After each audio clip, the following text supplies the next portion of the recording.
Terve! Tää on Raamattu 365. Mun nimi on Tommi Karjalainen.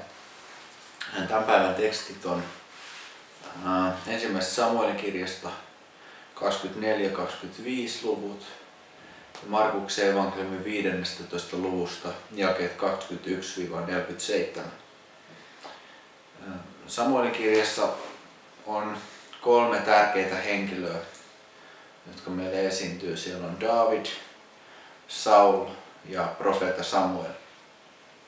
Ja tässä näiden tekstien keskellä Samuel kuolee. Ja Samuel on tärkeä profeetta Israelin kannalta. Hän on se, joka on voidellut kuninkaaksi sekä Saulin että Davidin. Ja nyt hän kuolee. Ja käytännössä Davidhan on Israelin ensimmäinen ja viimeinen yhtenäinen kuningas, joka yhdistää koko kansan. Ja sitten Salomo lähinnä säilyttää tämän vallan ja oikeastaan hänen aikanaan se valta alkaa jo rappeutumaan. David 2 kertaa osoittaa armoa tässä tekstissä sellaisille kavereille, jotka hän on aikonut ensin mennä lahtaamaan. Ja David näiden tekstien valossa ei näytä mitenkään maailman armollisimmalta kaverilta, sillä molemmissa näissä tapauksissa tarvitaan tämmöistä jumalallista väliintuloa. Ensin siellä, kun hän on hiipinyt Saulin luokse yöllä, niin tulee sellainen ajatus Davidin ulkopuolelta, että näin ei pidä toimia, ja hän päättää säästää Saulin hengen, koska ajateltiin, että se, joka on kuningas, niin on Jumalan voitelema henkilö, ja David päättää, että sellaisen ei koske. Ja sitten kun hän on menossa tappamaan tätä toista kaveria, joka on toiminut kaltoin Davidia ja hänen joukkojensa kohtaan tätä, jonka nimi tulee semmoista ilmauksesta Houkka, niin silloin tämän Houkan vaimo tulee ja on leipannut paljon muffinsseja ja kaikkea, ja niiden avulla sitten pääsee Davidin suosioon, hänen aviomiehensä henki pelastuu hetkeksi aikaa. Se on ihan mielenkiintoinen tarina, lukekaa itse sen enemmän. Tänään mä haluaisin sanoa muutama sana enemmän tästä Markuksen evankeliumin tekstistä, jossa itse asiassa Jeesus ristiinnaulitaan.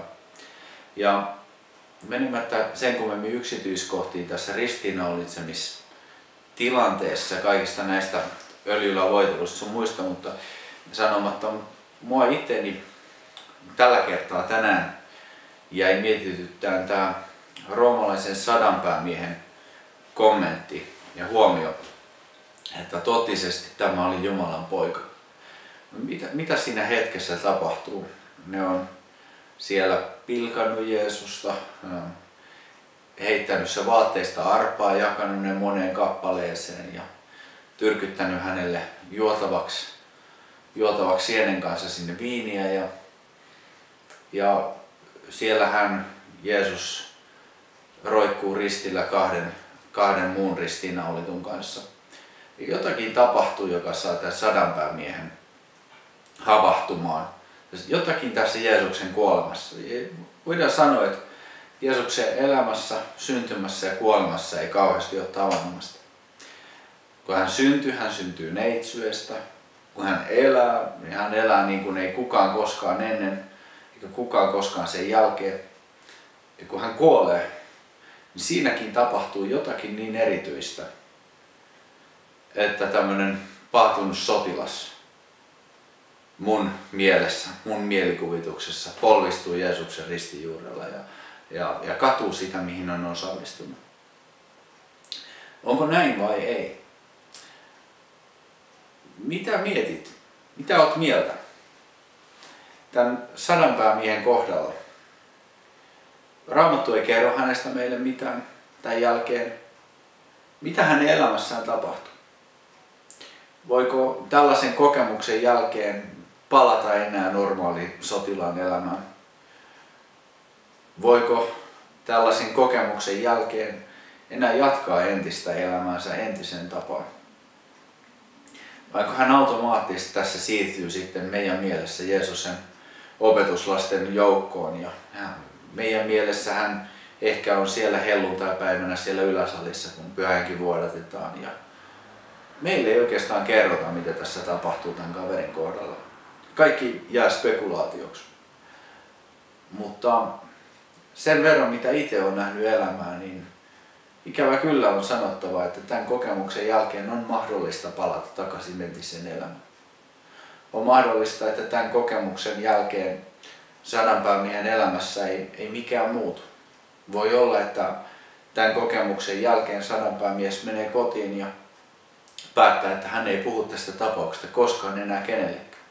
No, se ei ole todennäköistä, koska meille kuitenkin kerrotaan tästä asiasta, joten joko hän itse on kertonut tästä tarinasta tai joku lähellä ollut. Mitä mä tänään haluan sanoa, että kaikki kokemukset Jumalan kanssa on hyviä. Ja silloin kuitenkin pitäisi muistaa, että voimakkaimmatkaan kokemukset ei tee meidän uskosta mitenkään niin semmoista itsestäänselvää automaatioa. Tämäkin kohtaus täällä ristillä, missä tämä sadanpäämies havahtuu, että tässä on Jumalan poika, niin se on jokapäiväinen haaste sen jälkeen. Elää sen kokemuksen, sen uudistuneen vision näyn mukaisesti.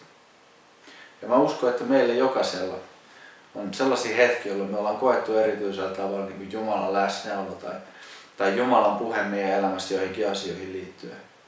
Ja jokainen niistä hetkistä on mahdollisuus meille, joka lähtee seuraamaan sitä, mitä me on koettu, sitä, mitä me on kuultu Jumalan puhua. Tai sitten ei. Valinta on itse asiassa meidän.